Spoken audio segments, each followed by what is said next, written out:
എന്താ സാർ? ഈ സ്ത്രീ ടിക്കറ്റ് എടുത്തില്ല. ഇവരെ സ്റ്റേഷൻ മാസ്റ്റർ അടുത്തേക്ക് കൊണ്ടുപോയിക്കോളൂ.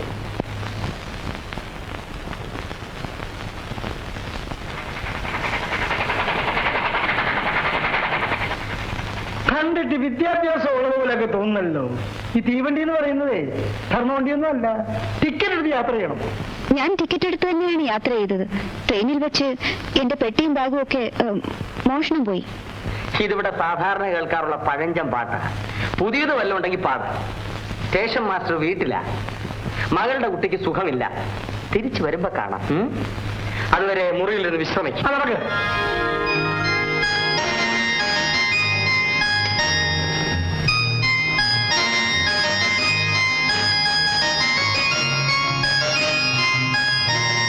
ആ ബെഞ്ചിലിരിക്കേ.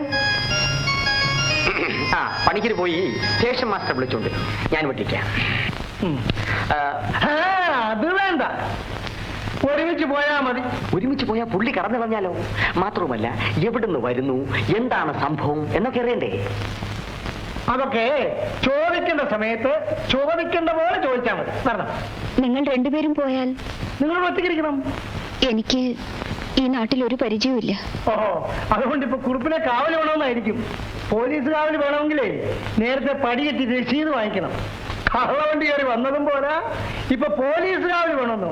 പണിയൊക്കെ ഇവിടെ ഇരിക്കും.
പേടിച്ചു പോയോ?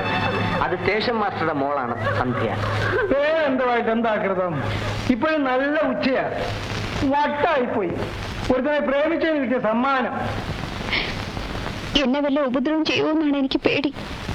ഒരു കാര്യം ചെയ്യും പണിക്കരെ, ഇനി സ്റ്റേഷൻ മാസ്റ്റർ വരാൻ കാത്തിരുന്നോണ്ട് പ്രയോജനമൊന്നുമില്ല. പണിക്കര് പുള്ളിയോട്ട് നേരെ വീട്ടിലോട്ടല്ലേ. ഞാനിവിടെ ഇരുന്നോളാം. ശരിയാ കുറുപ്പേ, മാഷ വീട്ടിൽ കൊണ്ടുവന്ന് ആക്കിയേക്കാം.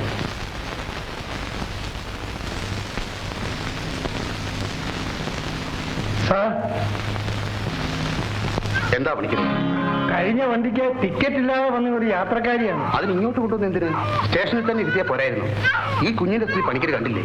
അവിടെ ഒറ്റയ്ക്കിരിക്കാൻ എനിക്ക് പേടിയാണ് സാർ. ഞാൻ ഇവിടെ എവിടെയെങ്കിലും ഇരുന്നോളാം. ശരി, ഈ വരാന്തയിൽ ഇരുന്നുള്ളൂ. ഡോക്ടർ ഒന്നുമില്ലേ സാർ?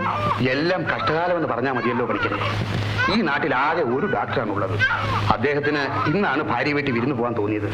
ഇനി നാളെ വരും. ഞാൻ എന്തെങ്കിലും സഹായിക്കണോ സാർ? ആര് സഹായിച്ചിട്ടും ഒരു കാര്യവുമില്ല. ദൈവം സഹായിക്കണം. ഞാൻ സ്റ്റേഷനിലേക്ക് പോകട്ടെ സാർ? ഓ,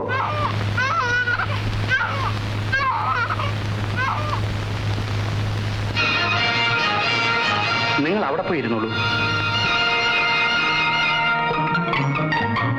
എന്താ പണിക്കരെ, കക്ഷി ഏൽപ്പിച്ചു? ഏൽപ്പിച്ച കാര്യമൊന്നും പറയണ്ട. ഞാൻ അങ്ങോട്ട് കൊണ്ടുവന്ന് എന്റെ നേരെ ഇങ്ങോട്ടൊരു ചാട്ടം. അല്ല, കുറ്റം പറഞ്ഞിട്ട് കാര്യമില്ല. ആ കുഞ്ഞിന്റെ സ്ഥിതി അങ്ങനെ. കുഞ്ഞൻ എങ്ങനെ ഇരിക്കുന്നു? ഒരു കുറവുമില്ല. ഇന്നത്തെ കഴിയുന്ന കാര്യം സംശയമാണ്. ഡോക്ടർ വന്നില്ലേ? അതിന് പുള്ളിക്കാൻ സ്ഥലത്തുണ്ടായിട്ട് വേണ്ടേ? ഭാര്യ വീട്ടിൽ വിരുന്നിന് പോയിരിക്കുക. നാളെ എപ്പോഴെങ്കിലും അന്നെങ്കിലായി. അതുവരെ കുഞ്ഞ് ജീവനോടെ കാണുമോ എന്തോ? അങ്ങനൊന്നും പറയാതെ പണിക്കരെ, നമ്മളുടെ മാസ്റ്ററുടെ മകളുടെ കുഞ്ഞല്ലേ. എന്ന് വെച്ചാൽ ഉള്ളതുപോലെ പറയണ്ടേ? ആ ഡോക്ടർ സ്ഥലത്തുണ്ടായിരുന്നെങ്കിൽ ആ കുഞ്ഞ് രക്ഷപ്പെട്ടു പോയെന്നെ.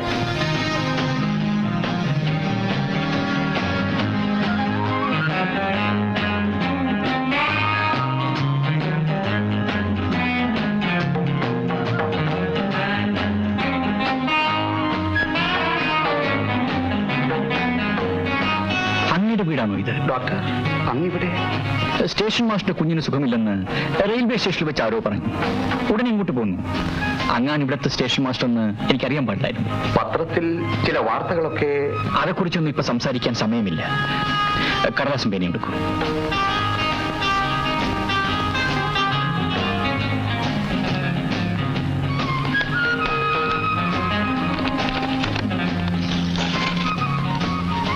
ഈ ടാബ്ലറ്റ് ഓരോന്ന് വീതം 2 മണിക്കൂർ ഇടവിട്ട് കൊടുക്കണം. പേടിക്കാനൊന്നുമില്ല. മരുന്ന് വാങ്ങിച്ചുകൊണ്ട് ഇവിടെ ആരാ ഉള്ളത്? വേറെ ആരെ വിട്ടാലും പറ്റില്ല. ഞാൻ സൈക്കിളിൽ പോയി വേഗം വാങ്ങിച്ചുകൊണ്ടുവരാം. ശരി, എന്നാൽ പോയിട്ട് വേഗം വരൂ. അതുവരെ കുഞ്ഞിന്റെ അടുത്ത് ഞാനുണ്ടാവും. അല്പം ചൂടുവെള്ളം കിട്ടിയാൽ തിരക്കേടില്ലായിരുന്നു. ഞാൻ ഏർപ്പാട് ചെയ്യാം.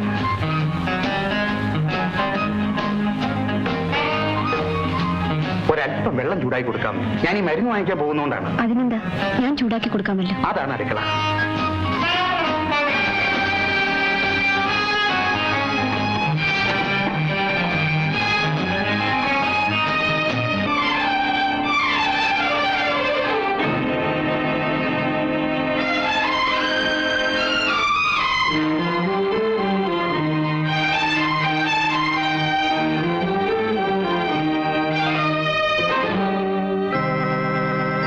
വെള്ളം. ജയലക്ഷ്മിയോ? രാജേട്ടൻ ഇവിടെ? ഒന്നും പറഞ്ഞു തീർക്കാൻ ഇപ്പൊ സമയമില്ല. എല്ലാം അത്ഭുതമായിരിക്കുന്നു.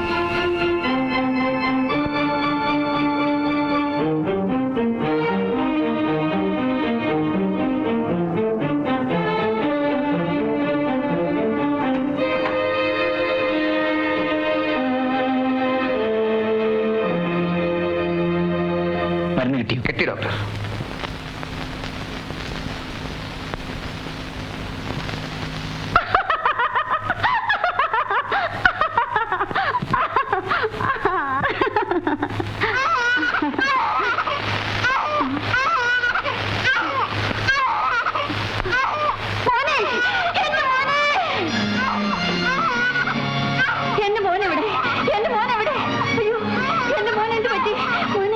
അവന് സുഖമില്ല മോനെ. നീ ഇപ്പൊ അവനെ എടുക്കണ്ട. ഡോക്ടർ അവന് മരുന്ന് കൊടുത്തു.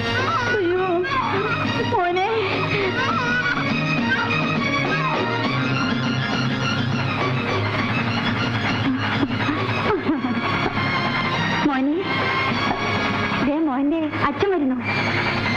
ഈ വണ്ടിയില് മോന്റെ അച്ഛനുണ്ടാവും. അമ്മ പോയി കൂട്ടിക്കൊണ്ടുവരാ.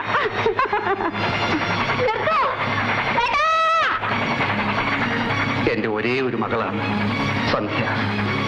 അവൾ ഒരുത്തിനെ വിശ്വസിച്ചു. അവൻ ചതിച്ചിട്ട് പോയി. അതോടെ എന്റെ മകൾക്ക് ഭ്രാന്തമായി. വണ്ടിയുടെ ശബ്ദം കേൾക്കുമ്പോഴൊക്കെ അവൾ സ്റ്റേഷനിലേക്ക് ഓടും.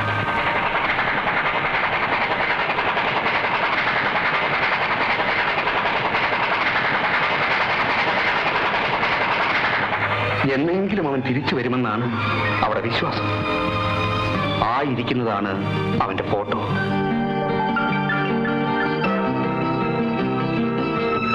ഓഹോ, ഇവനാണോ?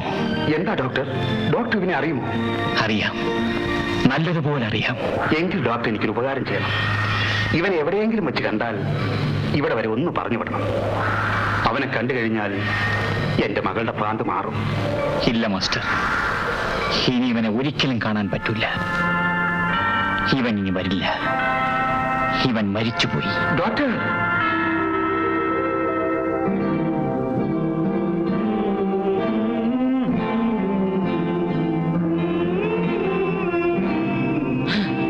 പോലീസ്!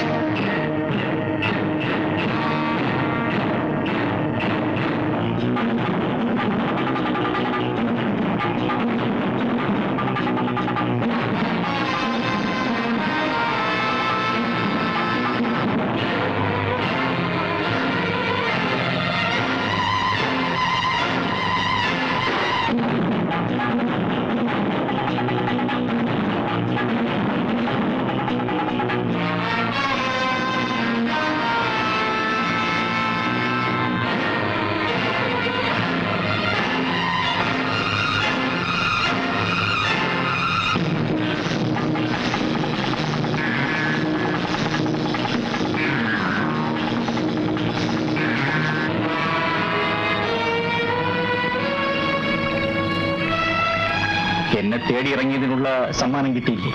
ഇനി ഓടണമെന്നുണ്ടോ? എന്റെ രാജേട്ടനോടൊന്നിച്ച് ഈ പ്രപഞ്ചത്തിന്റെ ഒരറ്റം മുതൽ മറ്റേ അറ്റം വരെ ഞാൻ ഓടാം. എന്നാലും തളരുകയില്ല. വാചകമൊന്നും അടിക്കണ്ട. നേരം വെളുത്താളുടൻ മടങ്ങിപ്പോകാൻ നോക്ക്. മടങ്ങിപ്പോകാൻ വേണ്ടിയല്ലല്ലോ ഞാൻ ഇറങ്ങിപ്പോകുന്നത്. ഞാനൊരു കുലപ്പുള്ളിയാണെന്നുള്ള വിവരം ജയലക്ഷ്മിക്ക് അറിയാമോ? ഞാൻ രാജേട്ടനെ കാണാൻ വേണ്ടി ഇറങ്ങി തിരിച്ചു തന്നെ അതുകൊണ്ടല്ലേ. ജയലക്ഷ്മി വിവരങ്ങളൊക്കെ എങ്ങനെ അറിഞ്ഞു? പത്രങ്ങളിലൊക്കെ ഉണ്ടായിരുന്നല്ലോ. ഞാൻ രാവിലെ എന്തോ ആലോചിച്ചുകൊണ്ട് മുറിയിലിരിക്കുകയായിരുന്നു. അപ്പോൾ കാലത്തെ പത്രവുമായി അമ്മാവൻ കയറി വന്നു. ഭാരതി, ഭാരതി, ദേ, ഒരു സന്തോഷ വാർത്ത. എന്താ? ദൈവം നമ്മളെ രക്ഷിച്ചു. അവന്റെ ശല്യം തീർന്നു. എവന്റെ? ഡോക്ടർ രാജേന്ദ്രന്റെ. അവനൊരുത്തിന് വെടിവെച്ച് വന്നത് പത്രത്തിൽ വാർത്തയായിരുന്നു. വെടിവെച്ച് കൊന്നു? ആ. കാര്യം എന്താ? കാര്യം എന്തോ അവന്റെ കൊലക്കുറ്റമാണ്. അവനെ തൂക്കി കൊന്നത് തന്നെ. അതോടെ ജയലക്ഷ്മിയുടെ പ്രേമം അവസാനിച്ചു. അതൊരു നേരാണല്ലോ. അവൻ ചത്താലെങ്കിലും അവൾ നമ്മുടെ വഴിക്ക് വരാതിരിക്കും. നമ്മുടെ വഴിക്ക് വരുമെന്ന് മാത്രമല്ല, നമ്മൾ പറയുന്നത് അവൾ അക്ഷരം പറഞ്ഞ് അനുസരിച്ചു. എന്റെ ഒരുത്തിയുടെ പ്രാർത്ഥനയുടെ ഫലം കൊണ്ടാണ് എല്ലാം ഇങ്ങനെ വന്ന് ഭവിച്ചത്. ആ. ഇനിയെങ്കിലും അവളെ അനുസരിപ്പിക്കാമെന്ന് ഞാനൊന്ന് നോക്കട്ടെ.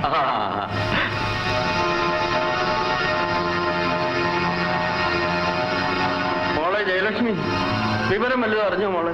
അയ്യോ വേണ്ട, അവളെ ഇപ്പോഴതൊന്നും അറിയിക്കണ്ട. അവളുടെ മനസ്സ് വേദനിക്കും. രണ്ടാമത്തെ കോളത്തിൽ അയ്യോ, അവളെ അത് കാണിക്കണ്ടായിരുന്നു.